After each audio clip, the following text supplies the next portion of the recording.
Et Patricia, alors, qui est Alors artiste moi je suis peintre, artiste peintre sculpteur, de très grand talent. merci, et écrivain aussi. Alors donc Marie-Andrea a eu cette superbe idée d'imaginer une exposition à la Coupole, une rencontre donc se faisant entre Louise Brooks et les surréalistes, rencontre qui a tout à fait eu lieu à l'époque, parce que les surréalistes, comme tout le monde le sait, se rencontraient rue du Château, 35 rue du Château, et donc Breton et compagnie recevaient tous les surréalistes, aussi bien les écrivains que les peintres, les sculpteurs, etc. Et à son passage, son premier passage à Paris, poussé par ses parents d'ailleurs, parce que ses parents, les parents de Louise Brooks évidemment, voulaient qu'elle élargisse un petit peu son côté, sa culture, son esprit.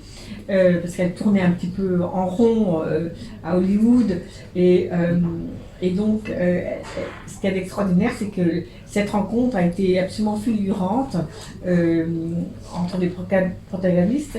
Elle s'est sentie tout à fait accueillie, elle a été peinte et repeinte sous toutes les coutures, et puis les surréalistes ont trouvé un charme et une présence inhabituelle, et elle s'est sentie autre, s'est sentie tout à coup poussée d'une autre dimension auprès des surréalistes, qui effectivement, dans tout ce qu'ils expriment, ils expriment tout sentiment, tout paysage ou n'importe quel sujet avec une deuxième dimension. Voilà, ou une troisième, ou une dimension à l'infini. Et donc, je suis peintre surréaliste, et donc Marie-Andrea s'est dit, ça serait fantastique d'imaginer cette rencontre et de la réaliser. Et voilà, c'est donc ce qui va se passer le mardi 28 juin. J'ai donc fait quelques portraits de Louise Brooks. Je me suis inspirée de sa vie.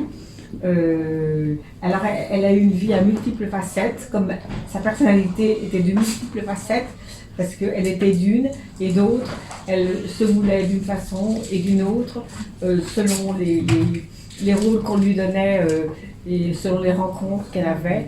Donc c'était un personnage qui était un petit peu comme une anguille, qui était un petit peu insaisissable, mais fascinant, justement, fascinant, parce qu'insaisissable.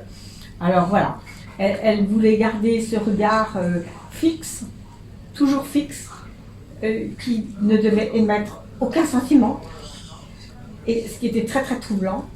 Et donc j'ai essayé de rendre au travers de mes tableaux, deux de mes tableaux, ce regard qui est à la fois pénétrant, mais complètement imperméable à tout sentiment.